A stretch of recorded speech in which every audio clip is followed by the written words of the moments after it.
Hey, Jason Flavin here. I got a video I just found in the archives. I spoke at this event in Frankfurt, had 3,000 some people on it, got the standing ovation at the end, so I think I did pretty good. This is all about offers, making offers so incredible, only dumb people don't buy them. And I break down my definition of an offer. I break down technique after technique. I stack them on top of each other. If you are making any sort of offer, this is gold. This is the stuff that people pay me tremendous amount of money to fly in front of audience and speak to. This is what people pay me tons of money to sit at the foot of. You get this for free on YouTube. Put this to use. I put my heart and soul into everything I do to help as many people be successful as possible. And it starts with the offer. A great offer makes up for everything else. A terrible offer, you have no hope. You could do everything else right and you'll still lose. So check this out. Drop your comment. Tell me what's most impactful to you. Tell me if you like this. If you want me to come speak at an event, hey, I'm open to have that conversation. Peace. Who was here in Stuttgart in 2019? Anybody? Okay, make some noise. I can't see you. Okay, that's pretty pathetic. You're not representing well. That's the first time and the only time until now that I was in Germany. So I flew about 11 hours to be back here. So I expect you to treat me kindly. Can you do that for me? All right, good. You do that, I will take you with me as my traveling audience from here on out. That's my offer. No, my offer is to show you how to make better offers today. And I got about 30 minutes, so we're going to go pretty fast. And I speak in English. Broken English, even though it's my only language. So try to keep up. Here we go. $9.8 million in 8 days. This is what I did in 2015. We were an affiliate, meaning we weren't selling our own product. We were selling somebody else's product. And this taught me more about marketing than any other experience that I'd ever had previous. And to this very day, hundreds of millions of dollars later, I still use some of these secrets. Now, I'm going to give you some teaser up front. We sold 1,700 units of this product. It's about $5,000. But 200 people bought this product again, even though it was a digital product. It's not like buying 2 cars. It's like buying 1 car twice. How did I do that? You're going to discover that by the end of this presentation. We had other affiliates trying to outsell us. They lost by $8 million. That was second place, by the way. Not bad. We got a lot of affiliates, though, to promote us as an affiliate versus promote the offer itself. How did we do that? Well, you're going to discover that as well. This was the 5th time we had won this contest of this product that launched every 6 months like clockwork. We were number 1 on 1. We were number 1 on 2, 3, 4, and 5. By the time we got to 6, they didn't even allow us to compete. We got took off the leaderboard. They said, you're too good, we'll retire you, we'll give you the cash prize, we'll give you the accolades. And we said, cool, and we promoted it anyway, and we still made millions and millions of dollars. All from the secrets that I'm going to attempt to teach you today as the last speaker of the day, so all of you are already brain dead as it is, but I'm going to try to get in there and jam something in your brain. You up for it? Woo! Let's go, baby. You might be thinking, well, Jason, that's only for affiliate offers, though. That can only work under that one very specific narrow window of an opportunity, right? Not exactly. Last year, we messed around, we screwed up, and we did $57 million in 6 months, 226 days of our own product. We had other people promoting us. I spent $0 in advertising, so we got other affiliates to promote this product because I go both sides. I understand both very well, and we said, this same stuff works selling coaching, it works selling services, it works selling other people's offers, it works selling stuff that you give away for free. Some of the best stuff I've ever made money on was stuff that I gave away for free. We'll talk about that in a bit. You might have heard this in the intro, though. Not bad for a rapping Hare Krishna monk. Not bad, huh? My mama always told me one day I might amount to something, and she didn't have that in mind. She had this in mind. So let's jam, okay? I'm talking about offers. The most well-known offer teacher in the world is a guy named Alex Hormozi. He wrote the best-selling book called $100 Million Offers. He knows a lot. This is what Alex has to say about me. He says, I just stumbled upon your webinar course. It is the single best course I've seen to date on offer creation and persuasion. So when the President of the United States says, this guy's my guy, that's kind of like that. So that's what Alex said. Not bad, huh? Earlier this year, you might remember Alex sold 100,000 books in 20 minutes using a webinar. He didn't call it that, but it was definitely a webinar. If it quacks, walks, and talks like a duck and you call it a moose, spoiler alert, it's still a duck, right? What you might not have known is prior to that launch, he paid me $25,000 to consult with him on that launch. And what ended up being was not what was originally proposed. And so this works for coaching, it works for consulting, it works pretty much anywhere there's money to be made. Bottom line is, I'm kind of a big deal. Kind of. And that's how I want to frame this to you today. For what I speak upon, this is where it comes from, okay? Offer over everything. The offer is so important, it can't be overstated. You nail the offer, you win. You miss the offer, you lose. So what is an offer? Most people don't even know what it is, and they're out there trying to make money and do business and save the world and cure cancer and all that kind of stuff, right? So here's the definition of an offer. It's perceived value exchanged for time, money, and energy. There's not an ounce of fat on that definition, so write that one down. I will visit it over and over again. Perceived value exchanged for time, money, and energy. If you truly understand that sentence, you will make more money than you deserve. Every offer has two parts, two people, two parties. They have a buyer, they have a seller. Now here's what each one wants. Buyer or the seller wants to offer the most perceived value for the least amount of time, money, and energy. They want to sell you something for $1 million that took them 1 second and $0 to create. That's what every seller wants. Every buyer wants the world for a nickel. The buyer wants to get the most perceived value for the least time, money, and energy. These are like diametrically opposing forces. So we have to work them through so both parties can get what they want. Now, first part of the definition was why perceived value, not actual value? There's a huge difference between the two. Question to you, who should you fear? The mosquito or the shark? Well, this is kind of funny because sharks kill less than 10 people a year, and I think those 10 people probably deserve it. I mean, come on. 10 people, how does that happen? Now, humans, by the way, you might not know this, but they kill over 100 million sharks a year. So, him or her, who's keeping who awake at night? Who should fear who? Now, the human is the second deadliest creature on this planet. The deadliest one, though, is the mosquito. The mosquito kills more than any other creature on the world. But that's actual. The perceived is there's no mosquito week on Discovery, but there is a shark week. So what should you never judge a book by? Its cover. Okay, we'll try this one again. And what do you judge a book by? God, is this Germany? Where are we at here? What should you judge a book by? Oh my God. I used to be a rapper. Remember this? I used to divide this side of the audience and that side. And I'd say, who can bring it more? And I'd get them to compete with each other. And then I'd be like, look at how much everybody cheers and loves me. Okay, there's a party after this. They're kicking me off the stage. And if you guys show up with that energy there, I don't know. So we judge books by our covers, whether we're supposed to or not. Actual value is important, but it's only known after the purchase. You buy it, and then you say, great, that was awesome, or I don't know about that. So actual value is important because it increases perceived value for the next thing you sell somebody. And that's why actual value is good, only because it enhances perceived value. Isn't that wonderful? So when I came out here, you were probably thinking some of the following. You were thinking handsome, yeah, guilty.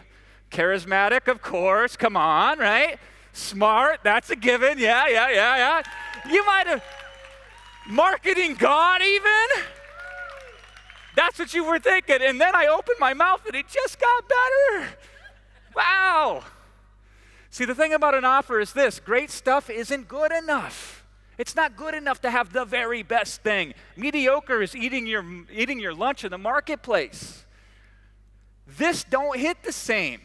The Mona Lisa with duct tape around her for a frame, it just doesn't work as well.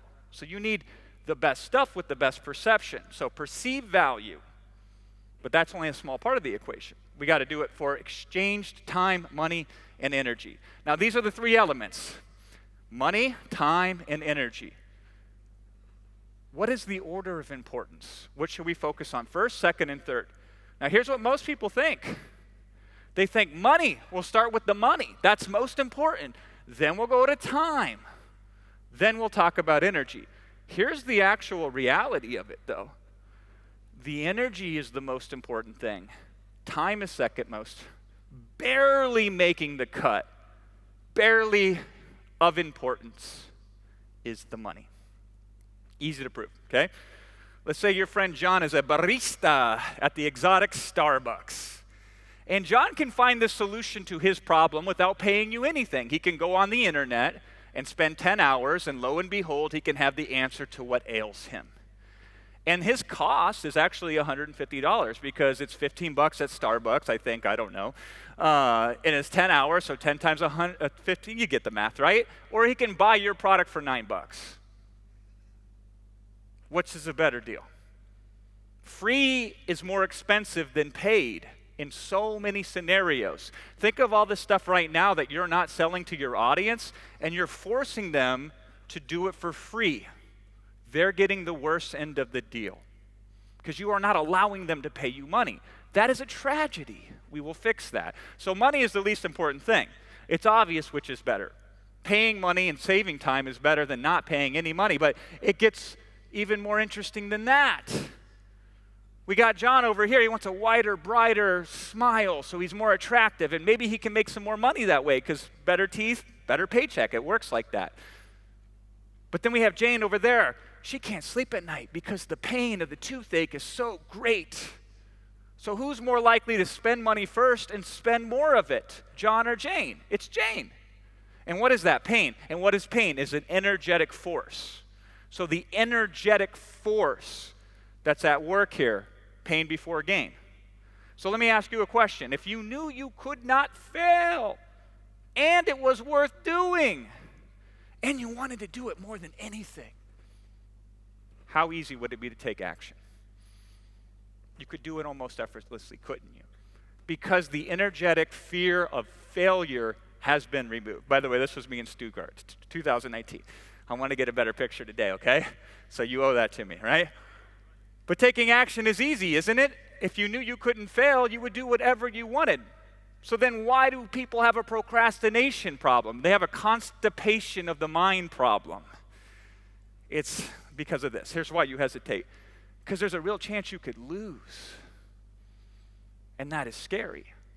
Fear is energy. Fear is the strongest energetic force that there is. So even if it was free, and even if it didn't take any time, most of the things you should be doing you will not do. And that's because you might look stupid. You could be laughed at. You could even let loved ones down. That's what's really at stake. So when I'm thinking offer, way down on the list is money. This is what's on my mind. These are the energetic forces that oppose the purchasing of the product. So we got to go to war at it, okay? If it was hard but you knew you could do it, that's easy. But if it was easy and you weren't sure you could do it, that's hard. Fascinating, isn't it? We have like a complete reverso, bizarro Twilight Zone world where people think easy stuff's hard and they think the hard stuff is easy. So it's your job, and you get paid very well if you do this well, to help people understand what's at stake. So let's talk about money. I'm going to give you a money reframe that will make you more money if you truly embrace it and understand it. Once I got this, I got rich. You want to know it? Yeah. All right, we're waking up. I like this. As a seller, here is the number one thought that should occupy your crazy mind on a daily basis. How can I sell at the highest price possible, yet still have the best deal? Everybody's got it twisted. They say best deal means I lower the price. I'm at the speaker dinner the other night. It was pretty cool. And we were talking about it. They said, Jason, what do you think about Black Friday? I said, I like it. And then they said, we're thinking about a discount. I said, how about this? And we showed them how maybe the discount ain't the play, but maybe adding more for free is a better deal. And we'll talk about that. If I could cut the time in half and cut the risk in half, I could double the price and I would double the conversion. By doubling the price. When you raise a price, one of three things happen. Conversion goes down, conversion stays the same, conversion goes up. 2 out of those 3 things are in your favor. And even if conversion goes down, you can still make more money. If you increase your prices by 10%, you could lose 40% of your customers and still net profit the same amount of money. So I'm like, that sounds like a good deal. How do we cut people's time in half? How do we cut their risk in half? Then we can double the price, double the conversion. We will have a better deal. You follow me? So how can we sell at the highest price ever in the market and still have the very best deal? You'll have customers thanking you if you do that for them. Offer has 2 parts. It has the core and the bonuses. Some people don't even realize the bonuses are the most important part of the offer, so they don't even have any bonus. Shame on them. Everything you should offer, with very rare exceptions, should have a bonus. So let's define these things. The core is what you pay for. The bonuses are what you get for free. It's as simple as that. Everybody's out there thinking about, I'm selling this thing, so I got to focus on this thing. That's the core. And so they waste all their time on that. And then they think about the bonuses, maybe as an afterthought, which is sad because free has the most perceived value of all. Free does. Okay? Before Twitter went public, they were in pre-revenue. And because they were in pre-revenue, aka they hadn't made $1 yet, nobody could evaluate them. They couldn't take a math formula and apply it to 0. So they could only value them based on what they thought they were worth in a vacuum. And that's what bonuses are. The value then becomes based on the story you can tell and the understanding of what it can do for your audience. That's why bonuses are so powerful. Let me just prove it to you. Here's a simple way. It's normally $2,000. You can get it today for $1,000. That's cool. It's normally $2,000. You can get it today for free. I wonder which one wins. He said, well, Jason, my stuff's $1,000, and if I discount it to $500, that's good. I like it. Or $1,000 to free. Free's better. Okay, but here's the tricky one. $500 to $200. It's more than 50% off. $500 to 0. Free wins every single time, okay? A good deal is great. Something for nothing is greater. You should always have your audience feel like, I'm getting something for nothing. I can't believe it. What a miracle. I'm going to show you how to do that here in a second, but first I got bad news. Your brain is full of bugs. But not like creepy crawlies. I'm talking like computer-style virus bugs that don't make sense. But if you're aware of them, you can better communicate to the audience and you can better make decisions in your business. The first one is what I call the pain gain bug. So say you find $10 or euros, whatever you prefer, on the ground one day, and boom, your happy goes up 50 points. You're now 50 points happier than you were. And then 2 or 3 days later go by and you misplace that $10 or that 10 euros, and now your happy points go down by 100. Now your net worth is exactly the same. You found money and you lost it. It wasn't yours to begin with. Good philosophy, by the way. It's not your money. It's just your turn to handle it. The money was here before you. It'll be here after you, okay? So be a conduit of money, but that's a different conversation. So let's run the math. You started at even Steven. Then you went up 50 points in happiness when you found the $10. Then you lost it. And now you're at net negative 50 happy points, even though you're worth the same amount of money. So we value more what we could lose or what we've already lost by a significant margin versus what we could gain. So when you're creating any offer, keep that in mind. There's also this number versus percentage bug. So say you want a new pair of kicks, and there's one down the street, $210. And then the salesperson whispers in your ear, dude, don't buy it because if you go across town, you can get the same pair of kicks for $10. So you rush across town to save $200. That's like 90+% off. Sounds good. And then about a year later, after hearing my speech, you put to work the principles that I teach today, and you make so much money you go and buy a Lambo. Okay, bad investment, but whatever. You got the money. Spend it however you want. $1,200,000, that's what it cost. And then the salesperson says, I can't sell this to you in good faith. I got to disclose to you the following. You could go across town and you can get it for just $1 million. And you say, you idiot, I want to buy it from you. I'm not going to waste my time. Now, if you run the numbers, whether it's a 95% discount or a 0.001% discount, it's still the same $200. You follow me? But people think 95% off, run across town. People think 0.0001% off, not worth my time. So we have to help people knowing that they make decisions poorly when it comes to things like this with price. And that's why I love this something for nothing bug. You ever have a wife or a husband, but usually a wife, ladies, I'm not picking on you here, but you come home from a sale and you say, look at what I got, what a great deal. And then your husband turns to you and says, were you going to buy that? And you say, well, no, I wasn't going to buy that, but it was too good to pass up. What a great deal. Hint, if you weren't going to buy it, it's not worth it at any price. But you won't listen to me because you'll think, Jason, what a great deal. That's the something for nothing bug. So when I sell things, I want something that I can offer that says, you can't buy this, but you can get it for free. You can't write me a check for it. You can't stuff cash into my pockets. I will not take your money ever for this thing, but I will give it to you for free. It is the greatest thing of all psychologically, because what do we want most? What we can't have. That's what we want most, which is kind of ironic because as marketers, we're trying to stuff our things down everybody's throats. But people want most what they can have, okay? So your goal is to offer a temporary opportunity to get bonuses for free that soon they can't get at any price anywhere on the market. So for your most important offers, find ways to create these temporary bonuses, these exclusive bonuses. And the most valuable thing you can do to make something more valuable is to make it scarce. Scarcity will increase value more than anything. And let me prove it to you in a very fun and interesting way. I'm going to tell you about two baseball brothers. There's Cal Ripken Jr. and then there's little Billy Ripken here. Now, Cal Ripken Jr., you probably don't follow American baseball. It's pretty boring. But this guy was a 19-time All-Star. Pretty incredible. Holds the record for most consecutive games played. 2,000-plus games without missing a day. What a stud. He was elected to the Hall of Fame in his first year of eligibility, and they don't do that. They usually wait. Then there's little Billy here. He spent most of his time injured, so while his brother never missed a game, he was missing games left and right. He appeared on a cover of a magazine as a symbol for his team's failure. And perhaps worst of all, against him, he wasn't named after his dad. Tale of two brothers, right? But there's this one baseball card I had as a kid that is now worth $1,500.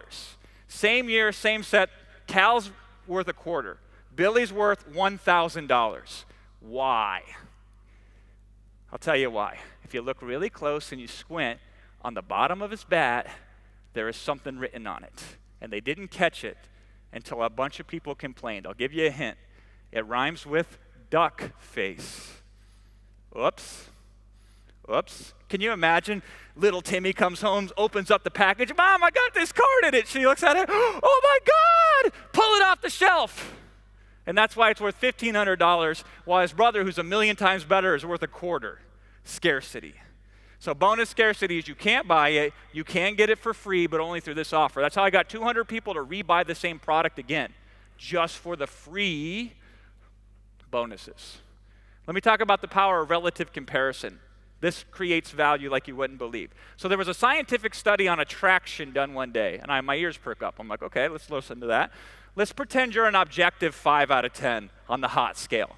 Or from Los Angeles, we'd call you a 2, okay? But we'll give you a Frankfurt 5. Objectively, scientifically speaking, okay? You just so happen to have a friend that kind of sort of looks like you, but uglier than you. Now, if we take a group of random people and say, rate these two people on a scale of 1 to 10, your hotness goes up 10%. You're now way hotter. Just because you have somebody that looks kind of like you but uglier standing next to you. I'm not kidding. These are bugs in our brains. This is how we make decisions, okay? So the best way for your customers to know if it's a good deal is to see other people pay more for it. They're like, oh, wow, what a good deal. That idiot paid more than I did. So this is how we did that in our million plus dollar launch, $57 million in 226 days, okay? I go to my audience one day and I said, I need players with money to run an experiment. An experiment? That sounds interesting, Jason. I said, yeah, it's $10,000 up front. We'll do one-on-one with you. I don't know if it will work. So every marketing's like, it will work. It's the greatest ever. I'm like, it's an experiment. Are you willing to risk $10,000 for it? Immediately, a bunch of people said, I will. Then I tell the rest of the audience, on the off chance that this might kind of sort of maybe work, then I'll sell it to the rest of you in the long, distant future. What do people want most? What they can't have. So they're like, damn, I want that thing, but I'm not a player with money. So now we have a price anchor. Best way to sell something is to create an anchor of value that's up here. So then the price is way less than that, price anchor, okay? So we go out there, we prove it works, we optimize the process, we document the results, we share the results with the masses, and we sell the product for $2,500. And they think, what a good deal. Who wouldn't want to pay for something for 1/4 the price that's twice as good? Everybody would. They're like, what a great deal. But here's where it gets really interesting. The people who bought originally thought that was a great deal. And the people who bought later thought that was a great deal. How is that possible? So here's a writer-downer. Different market segments have different values. Trash or treasure, depends on who the person is. So to a millionaire, $10,000 is 1% of their net worth. To an average earner, $2,500 is 4% of their net worth. Same price, 4 times the impact, okay? What do you think's more scarce? To a millionaire, time's more scarce. To a thousandaire, money is more scarce. So to our players with money, waiting would cost them far more than paying 4x just to get it sooner ever will. So we can make them happy. In fact, we can make everybody happy. They're happy because they got it for $10K early. The other side's happy because they got it at a discount later. And I'm happy because I just made $57 million. They say it can't buy you happiness, but it makes a really good down payment. Which leads me to true crime. True crime, yep, true crime. The most popular podcast, at least in the United States, I don't know if Germany's like this, probably, is true crime. And that's because people love drama. They love it. Okay? I'm staying with the Kansas City Chiefs cheerleader. I'm at the hotel and all the cheerleaders are there right now because there's a football game. Like I try to get out of America and it follows me. And this follows me. I don't care. I bring up the Chiefs because Taylor Swift is dating one of them and everybody's talking about it and I don't even want to know about it, but now here I am thinking about it because it's drama. I'm like, is she going to show up? Is she following me to Frankfurt too? I don't know. Drama. A great offer has drama. So Alex's offer earlier this year when he just broke the internet had the drama. He did this big stack of bonuses. Interesting, isn't that? I wonder who he learned that from. He actually had more bonuses. I told him to take it away because sometimes too much of a good thing is too much. But he stacked them up, he stacked them up, he stacked them up, and then the big reveal is free. It was crazy, wasn't it? Short-circuited everybody's mind, just crushed it. Now he's making an investment in the future. He's worth 100 million plus. He can do that. He doesn't have to make money today or tomorrow or next year or next decade. You got to make money though. I'm assuming you got to make money. Is that a fair assumption to make? You want to make money, right? Okay, good. So what is this? Anybody know what this is? Some of you know what it is and you don't want to say it. This is Viagra, okay? Viagra was not originally intended for the purpose that it's now known for. It was for like high blood pressure. And then they said, well, it didn't help my blood pressure, but it helped something else. And it made $1 billion, okay? So some of the best insights are discovered by accidents. And one of mine was 13 years ago on the internet. That's when dinosaurs roamed the internet, by the way, 13 years ago. At that same speaker dinner, some guy said to me, Jason, when did you start doing webinars? I said, 2007. He goes, cool. I was 9 in 2007. And I thought, wow, that's awesome. Made my night, right? Now, I love it. I've been around the block.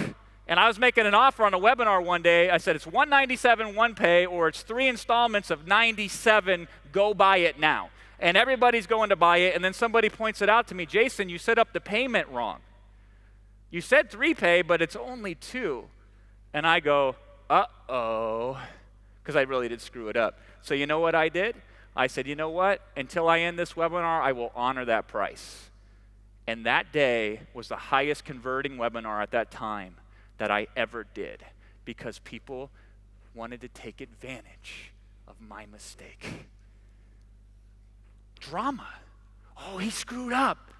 I can't believe it. I better get it now before he comes to his senses. So if I was unethical, I would intentionally engineer, oops, I didn't mean to do that, right? I always think of like the woman that's like, oops, my robe fell open. How did that happen? But we'll keep it PG, right? But that's the drama.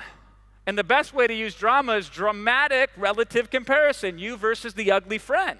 So we used to offer a software, $47 for 1 license, $77 for 10 licenses, $97 for 25 licenses. So this is the hot you. This is your uglier friend that looks kind of like you, and then this is the wildebeest. I mean, ugh. And I'd say, listen, we're running a special promotion. If you get in before the next 72 hours, I'll double your licenses. Ooh, double, that's awesome. Remember percentage versus numbers? And I'll tell you what, if you buy before the end of this webinar, I'll give you 100 of them. And they said, oh my God. So that's the drama. The drama was 25 and then 50 and then 100 for less than $1 per license. This makes a really killer offer. I like to think of these things like this. They see the offer, but this isn't my final form. Just when they thought it was good, it gets even better. Price is just one way to do drama. Once upon a time, we were hired to do marketing for Ezra Firestone. He's one of the finest human beings that I've ever met. And this is how a normal pitch goes. It was from a stage similar to this. And you do content for 45, and then you do offer for 15. So I let Ezra do content for 45, and then when he gets to the pitch, I run up on stage right from over there, and I said, what are you doing? I go, you don't get to sell at my event.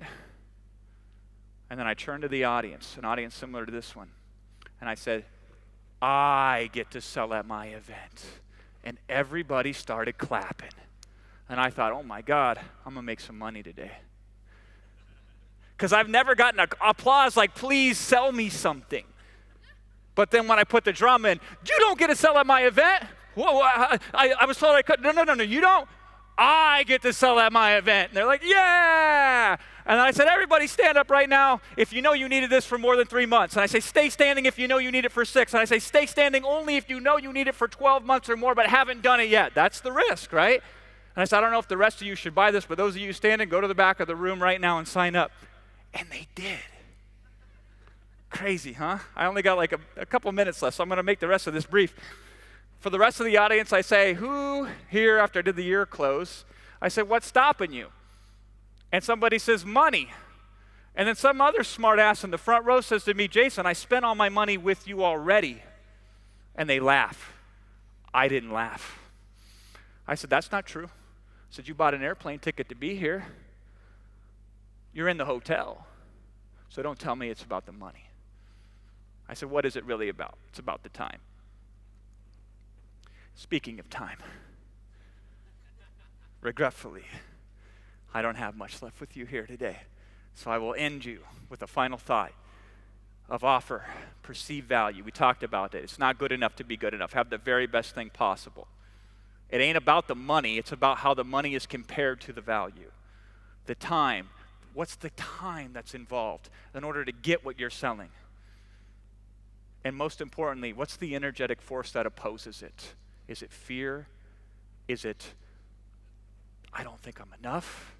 Is it what will happen to me if I'm successful, not just if I fail? So what are the things that you can do? And of those, the most important thing that I'll leave you with is this: risk. If you can eliminate the risk that somebody has to take to do business with you, then every single customer that you'd ever want to have will be yours. So when I'm thinking about offer, I'm thinking, how can I take the risk on for them? And if you do that and you show up, you can sell $9 million in 8 days. You can sell $57 million in 226 days. Hell, you can be like Alex and stand on my shoulders, and you can sell more than I've ever sold. And I hope that happens. And when that does happen, you come to me one day and you tell me, Jason, it was because of what I heard from you today that made that happen. And then I will know that I've offered the best thing I can offer to you today, which is my heart and soul. That's what I've offered you today. Thank you very much.